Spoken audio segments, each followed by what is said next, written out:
All right, so yesterday we finished up talking about this reaction with the Grignard reagent, where we said Grignard reagents are really, really good bases. So if you have any acidic protons, even protons coming off of an alcohol, it'll deprotonate that position.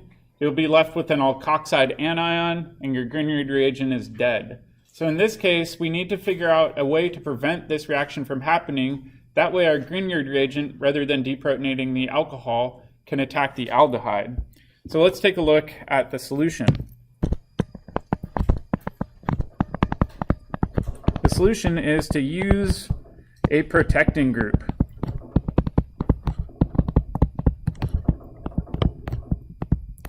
The idea being that maybe we can block that alcohol from doing acid-base chemistry and therefore prevent it from quenching all of our Grignard reagents. So let's take a look at a classic protecting group for alcohols.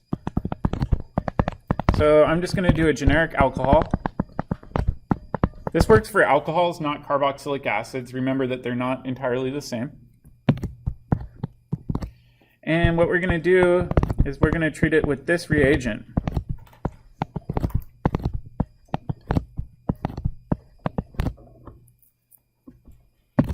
This is also known as TMSCl.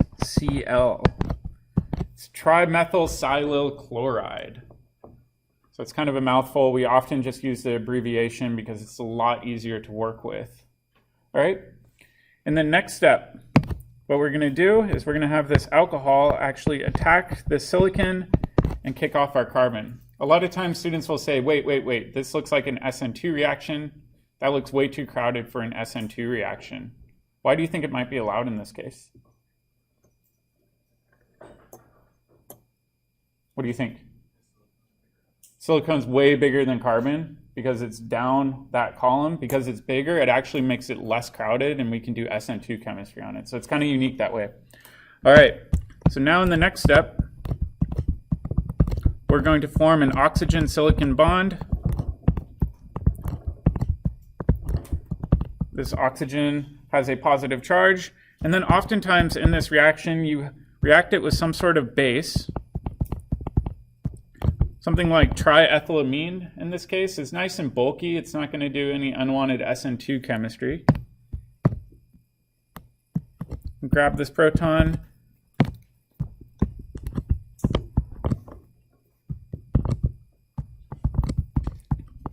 And we can get to our neutral product. Oftentimes, instead of just drawing out this whole product, you can kind of abbreviate this big group as TMS. Kind of like we did with tosyl chloride, right? Where when we had an alcohol and we tosylated it, we just wrote OTS. What do you think we could write here? So for this one, we could just write ROTMS. This would be a nice shorter way of drawing out that big bulky protecting group. All right, so the benefit of doing this is at this point, we don't have any protons to do acid-base chemistry with.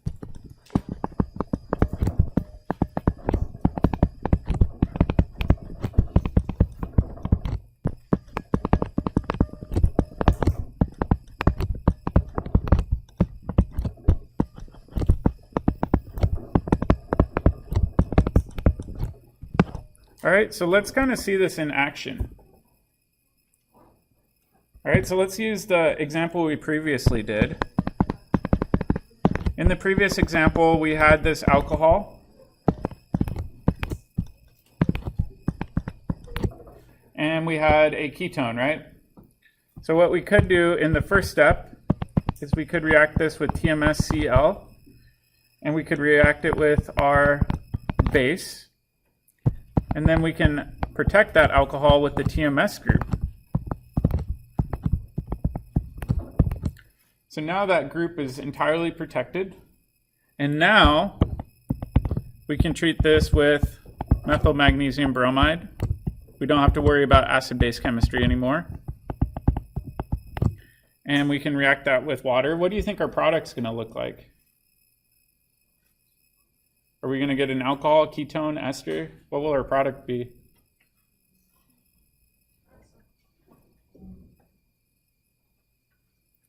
I would say we would end up with our alcohol. So we're going to get an alcohol that looks like that, where essentially what we've done is we've added this whole carbon group in using our Grignard reagent, right? All right, so now the question is, well, how in the heck can we get rid of this TMS group? So let's make a note that needs to be removed at the end.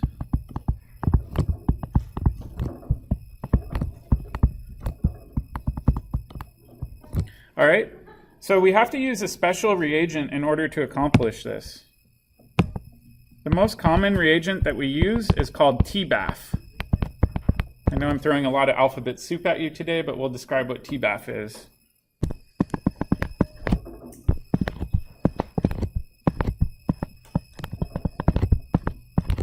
And by doing that, we can essentially convert that back to its original state, and now it's deprotected.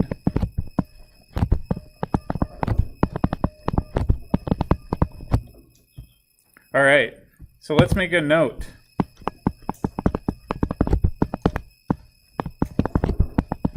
TBAF is tetra N-butyl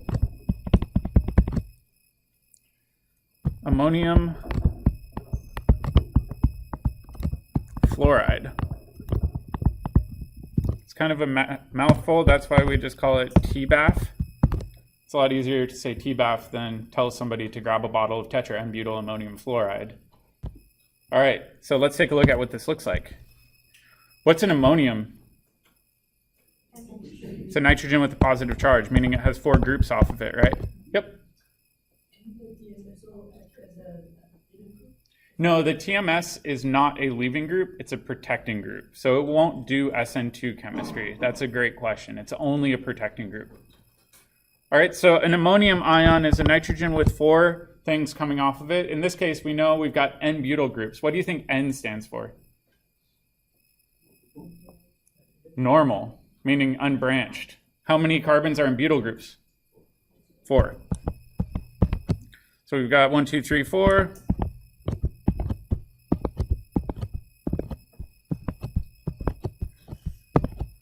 And there we go. So now we've got 4 butyl groups around our nitrogen, and then our counter cation is, counter anion is F-. So this is the reagent that we're going to be using in our deprotection step. Does that make sense? Oftentimes you'll see in the book that he says, or you can use acid. I prefer that my students use TBAF because there's actually a bunch of different silicone-based protecting groups. Not all of them come off with acid, but for the most part, they all come off with TBAF. TBAF is kind of our universal deprotecting reagent. Make sense? All right. The mechanism, why is That's a good question. We're really not going to get into the mechanism. One broad thing is fluoride is really reactive. It will try to find atoms like silicon to bond with, and that bond is irreversible. So fluoride's going to react with silicon really quick and kick off that oxygen. Yep. All right, so let's take a look at a little bit of review material.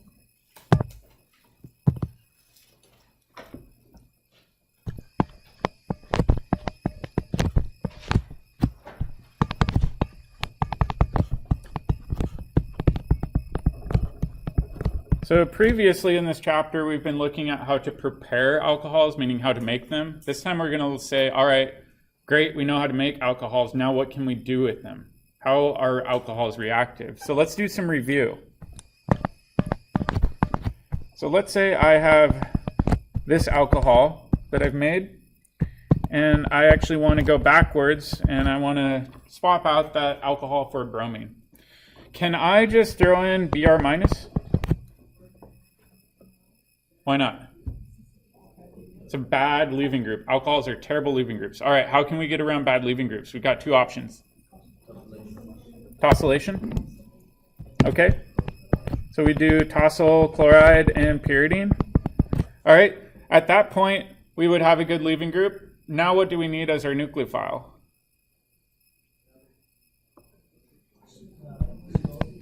We could use Br minus, right? Do you think this is going to be SN1 or SN2? Okay, so this would be an example of an SN1 reaction. All right, so that would work. There's actually an easier way, though, to accomplish this in one step. Does anybody know how we could do that? So outside of tosylation, how can we make it into a good leaving group? Protonate it. All right, what if we just use HBr? That's a strong acid, right?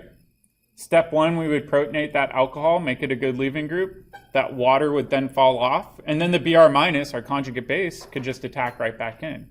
Either way, this is going to be an SN1 mechanism, right? So that's kind of handy. We have multiple routes to do that. Let's take a look at a different one.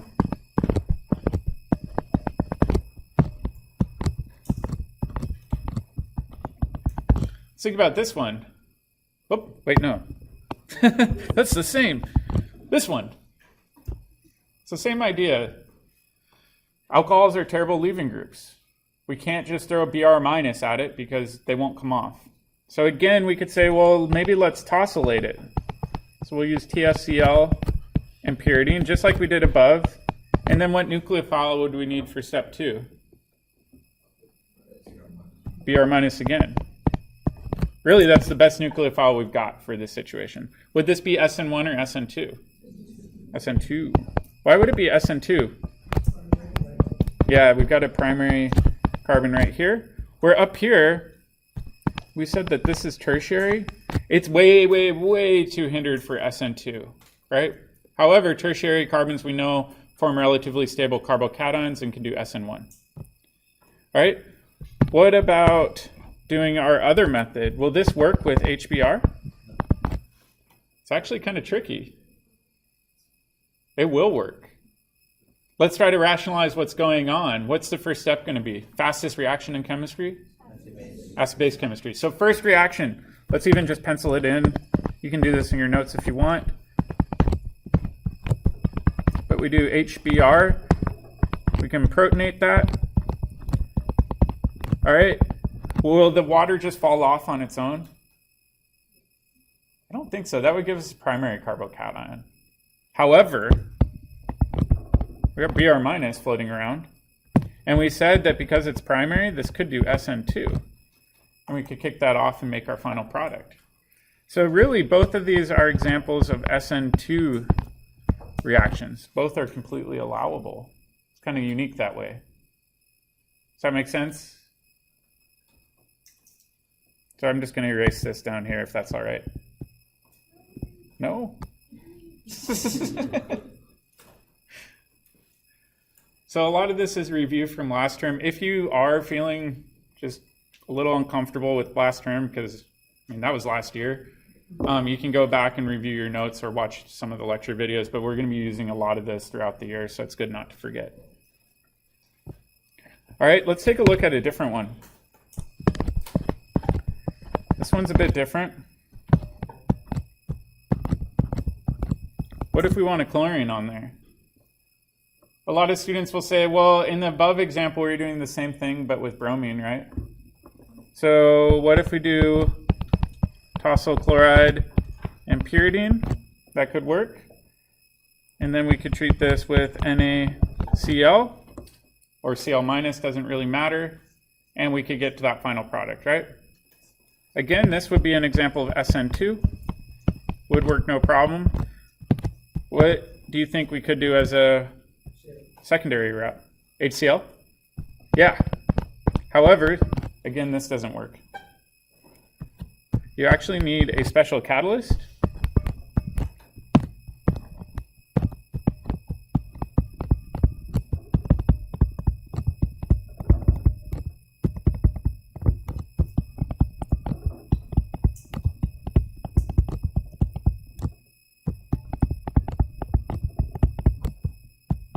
And your alcohol must be water soluble.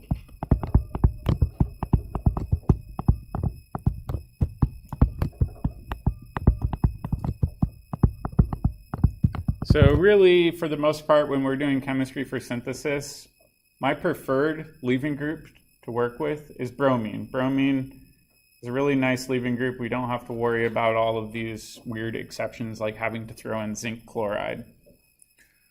All right, does this make sense? Okay, why do you think we maybe need a catalyst for this one? Smaller than BR.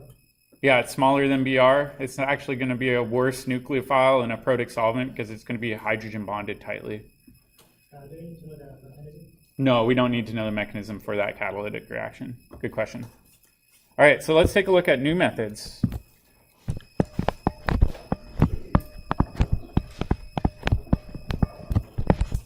All right, the new ones are kind of cool because you can do it in just about any case.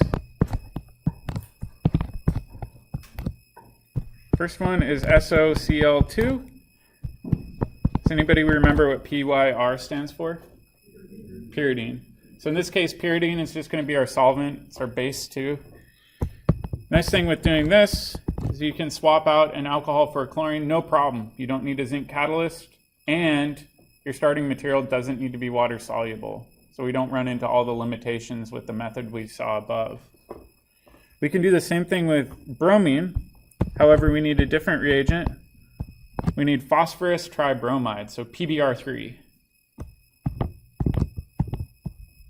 We can swap that on. Again, this is a really versatile reaction. All right, the good thing with both of these is that it's an SN2, and this is an SN2 as well. If we had a stereo center, what would we need to watch out for? Not rearrangements. Do SN2s do rearrangements? No, not quite. What's the other thing we got to watch out for SN2? Inversion of the stereo center, right? So in this case, we don't have a stereo center, but watch out for inversions.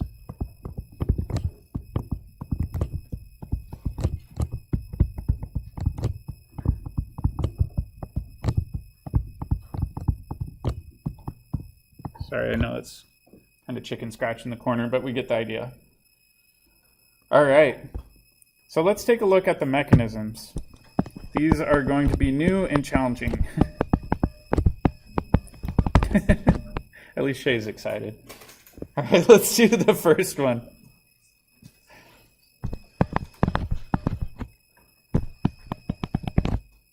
All right, so we said we're going to react this with SOCl2, which actually looks like this. It's a really, really, really good electrophile. Why do you think that sulfur desperately wants electrons? Well, let's think about it, right? It's got 3 electron withdrawing groups near it, kind of hogging electron density away. That's one reason sulfur wants electrons. What's another? Yeah, hybridization. Let's think about resonance too. We could take that pi bond and give all of the electrons in that pi bond to oxygen for one of the resonance structures, giving the sulfur a positive charge. So that sulfur is really electrophilic. This reagent is called thionyl chloride.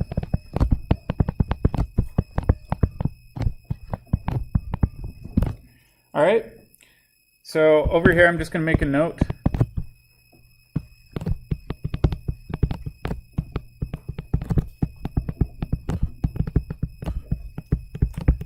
It's really electrophilic. It wants electrons badly. Where do you think it's going to get electrons from? Yeah, really the alcohol is the only place. We're going to have this alcohol just attack the sulfur and kick up electrons to oxygen. Oops. So somewhat intuitive at this point.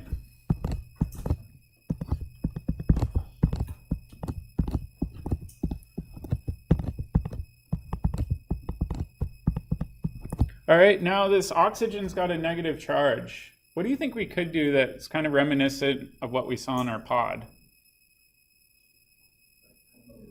Put it back down.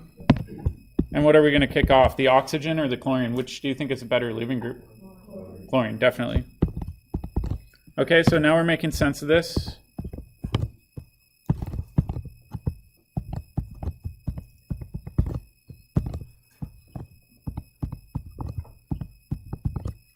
Okay, this oxygen has a positive charge, and we've kicked off chlorine as our leaving group. That's a lot better leaving group than the oxygen in this case.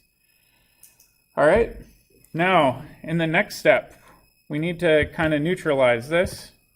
So what we're going to do is we're going to react that with our pyridine. Whoop, what happened to everything?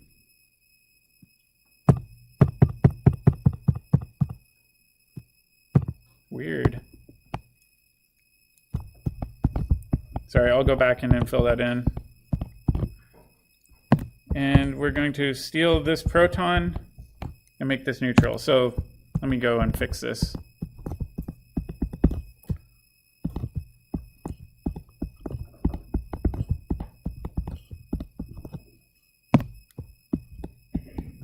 Oops, let's make that red. And we'll get to our neutral product. I'm going to slide this up too. All right, so our neutral product in this case has an oxygen to sulfur bond. That sulfur has an oxygen double bond, and we've got chlorine. And then over here, we've got our conjugate acid. And then if you remember, we still have chloride that was floating around in solution. Does this make sense so far? All right, the next step might blow your mind a little, so prepare yourselves. This chlorine's going to attack that carbon. Ultimately, we know that's where the bond's going to be formed, right? So it makes sense that it would attack there, because that's ultimately where that chlorine's going to end up. Now the question is, well, what is acting as the leaving group? So this is odd. What happens is we form a double bond there between the oxygen and sulfur. However, then the sulfur is kind of violating the octet rule. What do you think could happen? Kick off chlorine, right? So we can do this all in one step. All right, so over here, whoops, we now have a new carbon to chlorine bond. Over here, our oxygen formed a double bond to sulfur.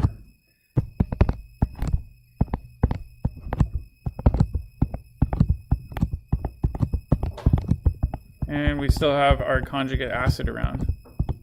Now the question might be, well, why does this happen? Why is that such a good leaving group? The reality is this is a phenomenal leaving group because this reagent, after it falls off, is a gas. It's sulfur dioxide. A leaving group is really, really effective if it can actually be removed from solution as a gas. How do you know if this reaction works? It smells bad and it bubbles. So you know right away if this reaction worked, and it's nice and convenient, and you don't have to worry about water-soluble alcohols. You're using zinc chloride. So it's a good workaround. All right. So now let's see the other mechanism. Can we go back up just here? Yeah. Why wouldn't it attack the first carbon in that chain, the chlorine? So your question was, why doesn't it attack there? Yeah. Yeah, that's a good point. So if we attack there, we're not going to be able to kick off carbon as a leaving group, right? So we would have to break this bond, and we really don't like breaking carbon-carbon bonds because they're very stable. Versus attacking the pathway that I've shown, we can actually kick off the oxygen, no problem. Make sense? Yeah. All right, so now let's see the mechanism with PBr3.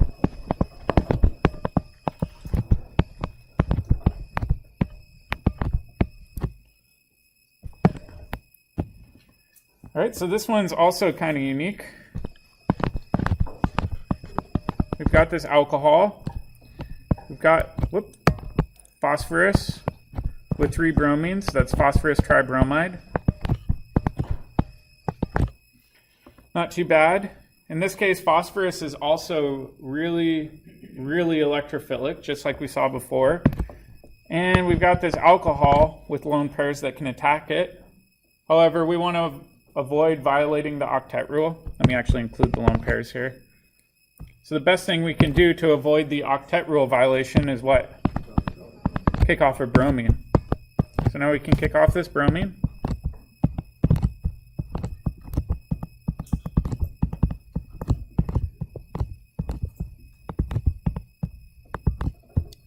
And now we have Br- floating around as our leaving group, right? So this is a little odd. Do you notice that I didn't use pyridine as a reagent in this reaction? So we've got nothing to really deprotonate the oxygen at this point. What do you think could happen then? So we could show this, however, that's pretty unlikely. Just simply because then we generate HBr, which is a strong acid, and the strong acid would just reprotonate that oxygen. So what could we do that maybe is reminiscent of what we saw before? What if we attack there? So the odd thing with this is that this is a good leaving group. Right? We think about that oxygen with a positive charge.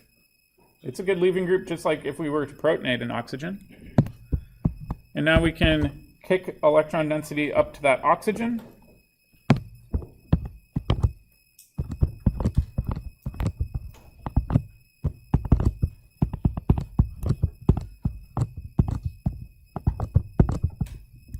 And there we go. So this one's, in my opinion, a little bit easier than the reaction with dionyl chloride. Does that make sense? Okay.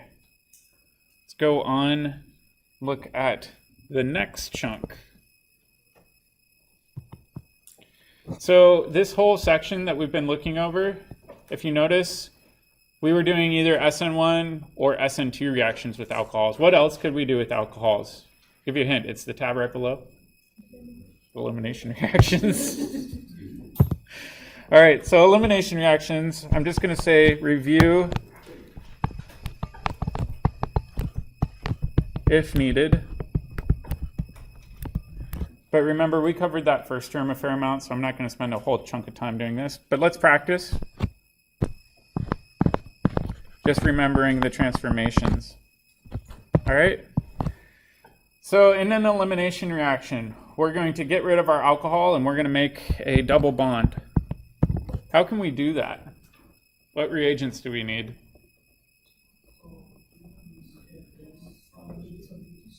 Do I need a strong base? So if I have a strong base, I'm just going to deprotonate that alcohol. Strong acid. So do you remember in lab, cyclohexanol, where you converted to cyclohexene? We needed catalytic acid. That protonates the alcohol, right? What happens when the alcohol is protonated? It's going to fall off, give us a carbocation, and then it'll act as its own base after it falls off. This requires a fair amount of heat, but would this be E1 or E2? It would be an E1 reaction. So like I said, if you're really rusty on this stuff, go back and try to review your notes so that you're comfortable drawing these mechanisms. All right, let's say we've got an alcohol like this. This one's probably not going to do E1 chemistry very readily. Why? Because we'd have to form a primary carbocation. But let's say we really want to make this double bond. If we can't use the method above where we add catalytic acid and heat, does that mean we just use a base? I don't think so. The alcohol is still a chromium leaving group. How can we make it a better leaving group? Tosylate it. Once we tosylate that alcohol, it's a good leaving group. Acts almost like a halogen. And then how can we kick it off and form that double bond? So let's think about this, right? At this point, we've got tosyl chloride and pyridine. The question is, what do we need to get here?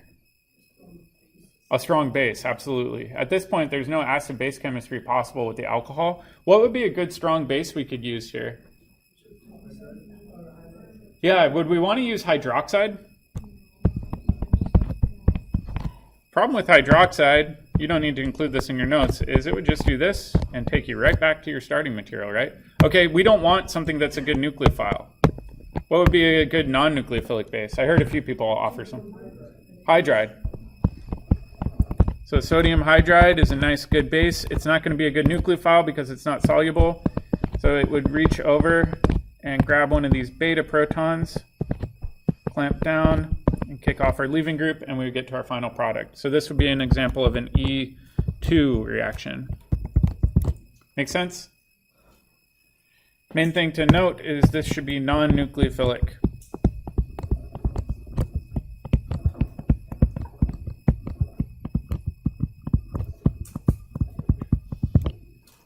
All right, so a lot of this is just review. There's other reactions we can do with alcohols though too. How many of you did the benzyl alcohol lab already? So in the benzyl alcohol lab, what would we do with the alcohol and benzyl alcohol? We oxidized it. So let's take a look at the next set of reactions where we can oxidize alcohols.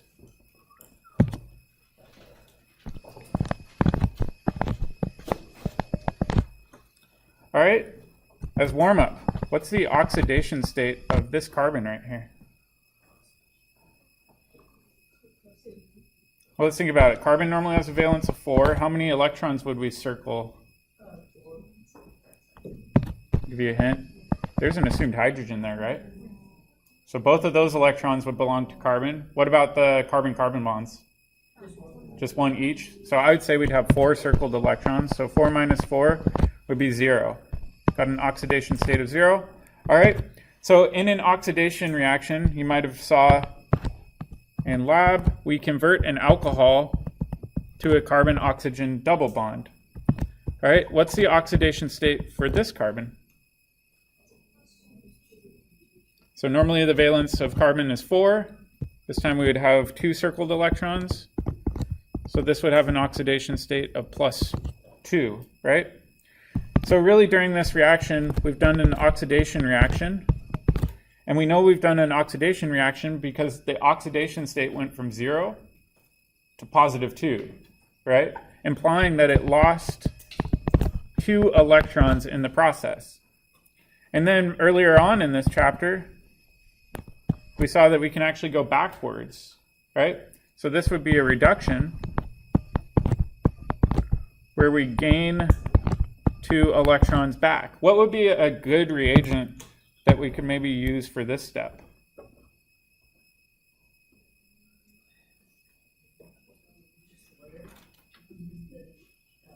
So how do we take a CO double bond and reduce it, meaning convert it to an alcohol?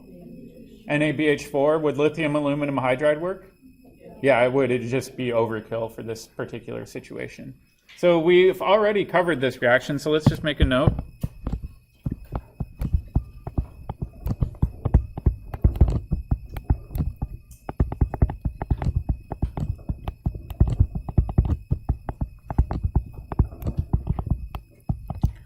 But now the main question is, how do we do the opposite?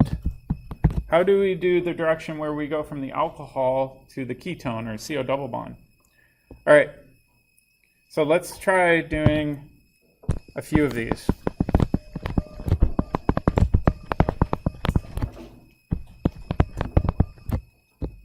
And we're just going to keep it super generic right now.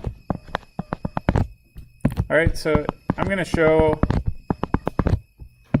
the hydrogens that are attached to that central carbon as green hydrogens. The oxidation state for that carbon at this point in time is going to be -1. You can check if you'd like. But at this point, we're really looking at a primary alcohol. All right, so let's say we oxidize it and rip off one of those hydrogens. What would we make? Well, we'd make a CO double bond for sure. We'd have 1 hydrogen left over. And what have we made? Aldehyde. And if you check the oxidation state at this point, it should go more positive. And in this case, the oxidation state for that carbon is +1. All right, now the tricky part. Oh, +1, sorry. Thank you. What happens if we oxidize this again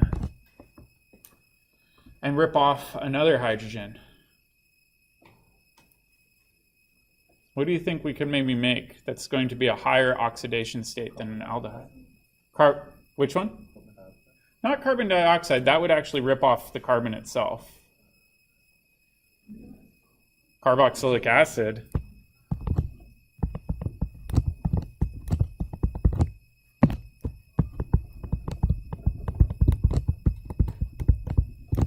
And we know that this is a probable next oxidation state because the oxidation state of the carboxylic acid carbon is going to be positive 3.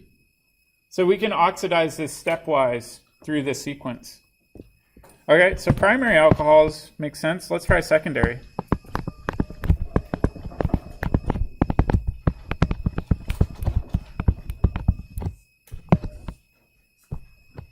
All right, secondary alcohols are going to be a little bit more tricky because we really only have one hydrogen coming off of here.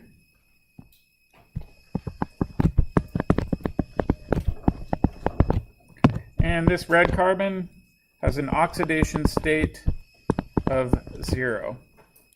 All right, so let's think about oxidizing this. All right, if we rip off that hydrogen, we're going to make this new functional group. What's this one? Ketone. So we can't make an aldehyde from a secondary alcohol. We can make a ketone, though.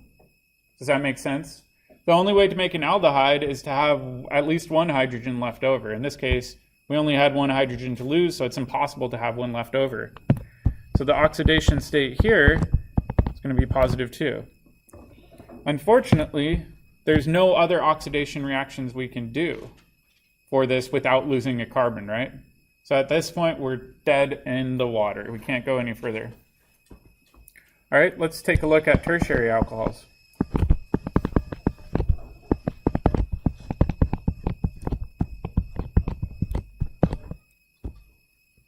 All right, tertiary alcohols.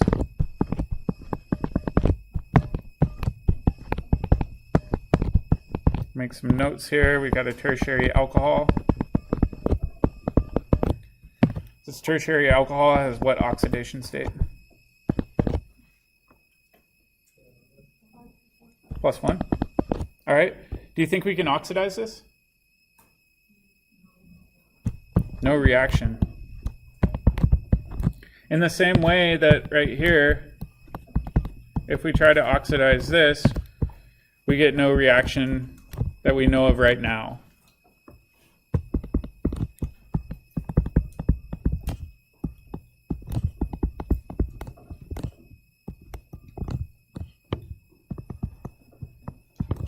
All right, so really this kind of limits us. Okay, so now we can kind of go through and we can look at this. Really, we know that tertiary alcohols, in terms of oxidation chemistry, are not useful.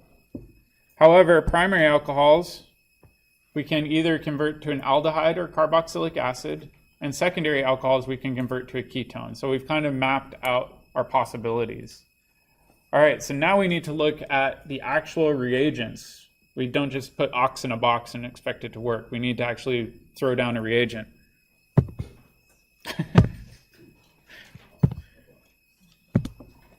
All right. This is the reagent that is shown in the Klein textbook that is chemistry from like the 1950s and 60s that nobody does anymore, but I'm going to teach it to you anyways.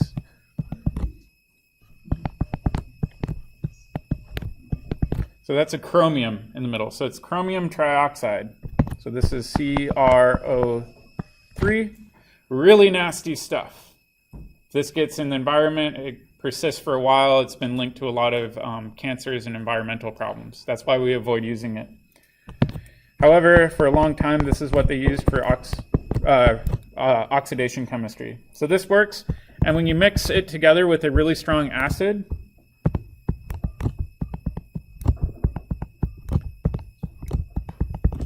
you make what's called chromic acid.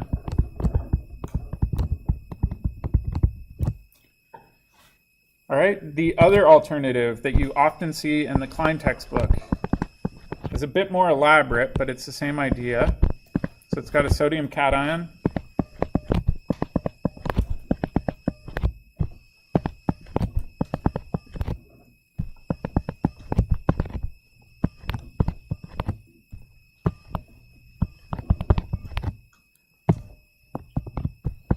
You can mix this with H2SO4 and water and make that exact same reagent.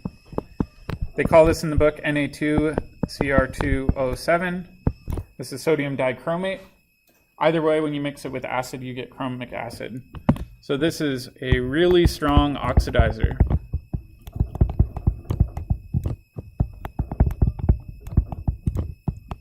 All right, so let's think about our primary alcohol. We said that primary alcohols, if oxidized once, become what? An aldehyde. What happens if we oxidize it even further? Carboxylic acid. The fact that this is really strong, do you think we're going to be able to stop at the aldehyde, or do you think we're going to overshoot to the carboxylic acid? Overshoot, exactly. So let's take a look at some examples.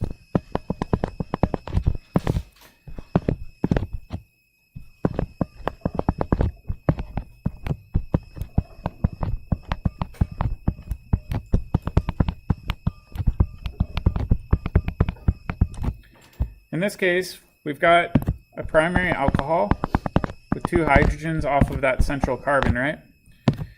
Oftentimes students are tempted to say, well, will it stop here at the aldehyde? And the reality is we can't stop here.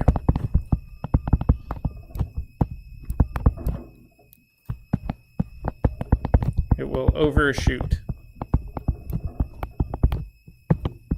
All right, so at the end of the day, when you do this reaction, instead of getting an aldehyde, you will end up with a carboxylic acid.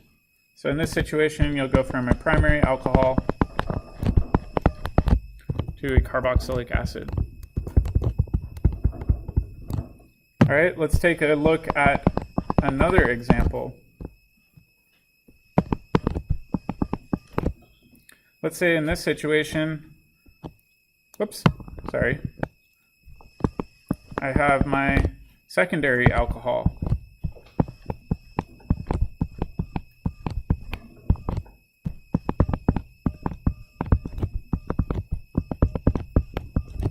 What do you think we're going to get with our secondary alcohol? Keeping in mind that we have 1 hydrogen there, the ketone.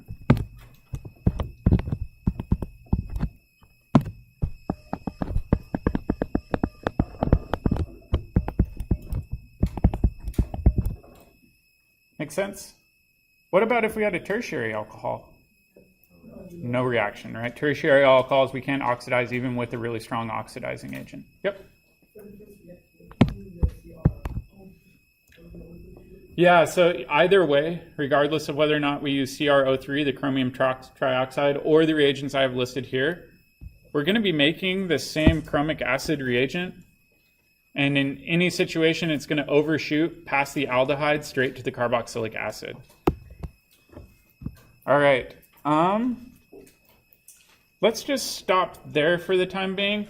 I will say you can use some of this chemistry on your problem of the day. You can also get by using chapter 9 and 10 chemistry only. However, anytime I give you a pod, I would see if you can incorporate any of the new chemistry that we've covered into that pod rather than using the old chemistry that we've already practiced a lot. So see if you can integrate any of this into the new pod. All right, have a good weekend and feel free to email me if you have any questions.